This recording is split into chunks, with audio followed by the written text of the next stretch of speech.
So guys, ito yung mga ingredients. Pork 1/4 at saka pansit. Yan po guys. Yan. At saka repolyo guys, naka-slice na yan. At saka yung mga sangkap na. At saka bagyo beans, carrots, beet. Yan po. Ito na guys. Nagpainit pa ako ng kawali. Kailangan guys hiwala yung mga sangkap guys kasi nahalo. Ito na guys, lalagay ko na dito sa kawali guys. Igigisa ko muna yung mga gulay guys para sa pansit guys. Yan po guys, yung repolyo at saka yung carrots at saka bagyo beans. Yan po guys, kailangan natin igisa muna yan. Half cook lang guys. Yan. Halo-haloin natin guys para ma-mix yan guys.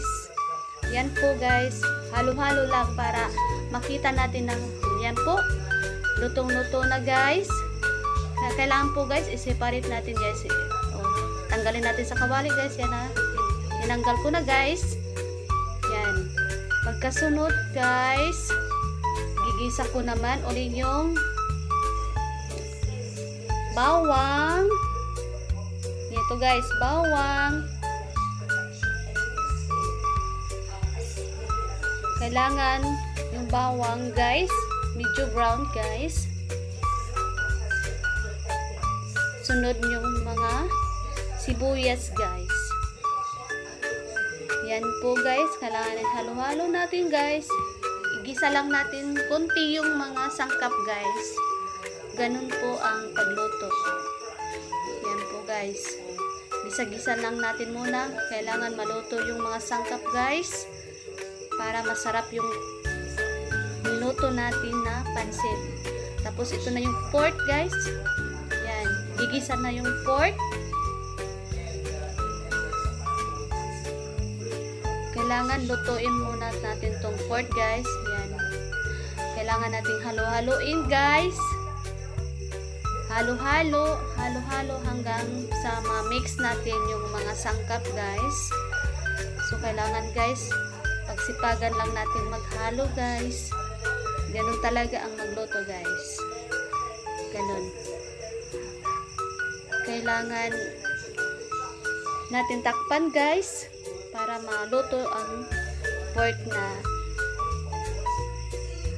ipangsangkap dito sa pansit guys.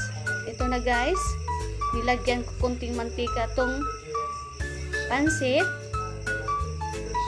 Tapos lagyan ko ng tuyo guys. Para po bago nga natin igisa yan guys, no? Masarap ang pansit guys. So kanya-kanya tayong style pagluto ng pansit guys. Yan. I-mix natin guys. Yan. Mix lang natin, mix lang para maano natin yung tuyo na ilagay natin guys. Para ma-mix lahat, para tama yung timpla guys. Kailangan mix na mix talaga guys. Sunod guys, timpla natin na magic sarap guys. Kailangan hindi yan mawala yung magic sarap guys kasi yan pang-magic ng panglasa yan guys. So kailangan natin yan ilagay guys. Mix naman tayo ulit guys. Mix ng mix lang tayo. Ganun po ang pagluto ng pansit canton. Yan guys. So yan na po yung naluto kanina. So ito na. Nilagyan ko yung pork ng magic sarap.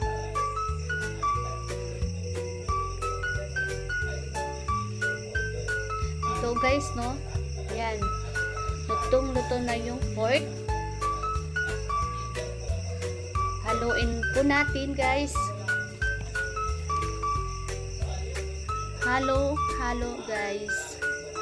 Pag medyo nag-brown na yan guys,